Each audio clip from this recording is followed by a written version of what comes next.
وہ غوث اعظم 25 سال تک علم حاصل کیا اور پھر بغداد کے صحراؤں میں جنگلوں میں وہ مجاہدات کیے. کبھی آپ کو تفصیل سناؤں گا بہجت الاسرار شریف وغیرہ اور فتوح الغیب وغیرہ آپ پڑھ کے دیکھیں, تفریح الخاطر پڑھ کے دیکھیں, جو ان کی سیرت ہے, ان کے ملفوظات تقاریر وغیرہ کے مجموعے ہیں, ان میں پڑھ کے دیکھیں غوث اعظم نے کیسی مصیبتیں مشقتیں برداشت کی. اللہ نے انہیں آج جو مرتبہ بخشا ہے. یہ میں نے جو جملہ آپ کو شعر سنایا تھا علامہ اقبال کا کہ مٹا دے اپنی ہستی کو اگر کچھ مرتبہ چاہے کہ دانا خاک میں مل کر گلے گلزار ہو. اپنے آپ کو ختم کر دو, مٹا دو, تب اللہ تمہیں بلندیاں دے گا. ورنہ وقتی طور پر بلندی, اور اگر تمہیں عظمت مل بھی گئی تو اس میں کوئی ثبوت نہیں ہے, اس میں دوام نہیں ہے, اس میں قرار نہیں ہے. ارے ثبات و قرار تو اسے ہوتا ہے جسے خدا رکھتا ہے, اور خدا اسی کو رکھتا ہے. قرآن فرما رہا ہے من عمل صالحا من ذکر او انثی وهو مؤمن فلنحیینہ حیاتا طیبہ. جو کوئی مرد و عورت ایمان کی حالت میں نیک عمل کرتا ہے, اللہ فرماتا ہے ہم اسے پاکیزہ زندگی عطا فرمائیں گے. سبحان اللہ سبحان اللہ. نیکیاں اختیار کرو, علم حاصل کرو, ہمیشہ وہابیوں سے بچتے رہو. میرے بھائیوں یہ ناسور ہیں جو تمہارے دین و ایمان کا سودا کرنے والے ہیں, دین و ایمان چھیننے والے ہیں. لڑنے جھگڑنے کی بات نہیں ہے, لیکن انہیں بھی محبت سے سمجھاؤ. کبھی ٹھنڈے دل سے غور کیا کریں کہ ہم اپنے باپ کو گالی دینا برداشت نہیں کر سکتے ہیں. اپنے باپ کو یہ نہیں کہہ سکتے ہیں کہ وہ بہت کالا تھا.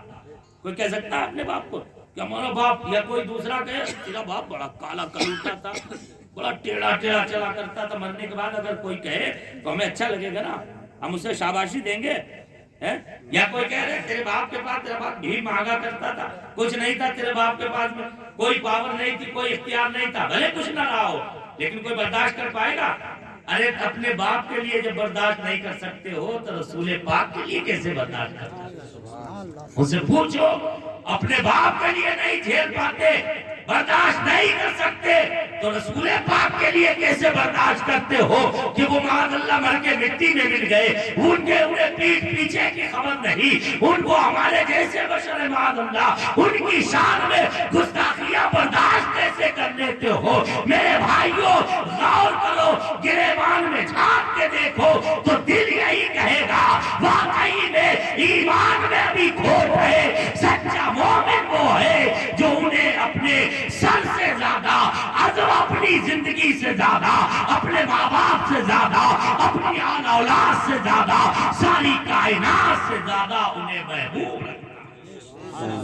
سچا مومن وہی ہے جو یہ کہتا ہے انہیں جانا, انہیں مانا, نہ رکھا غیر سے کام, للہ الحمد میں دنیا سے مسلمان ہوں. سبحان اللہ سبحان اللہ اللہ. تعالیٰ ہمیں اور آپ کو سب کو عمل کی توفیق عطا فرمائے. مجھ سے بولنے میں عمدن صاحب غلطیاں ہوئی ہو تو اپنے کرم سے معاف فرمائے.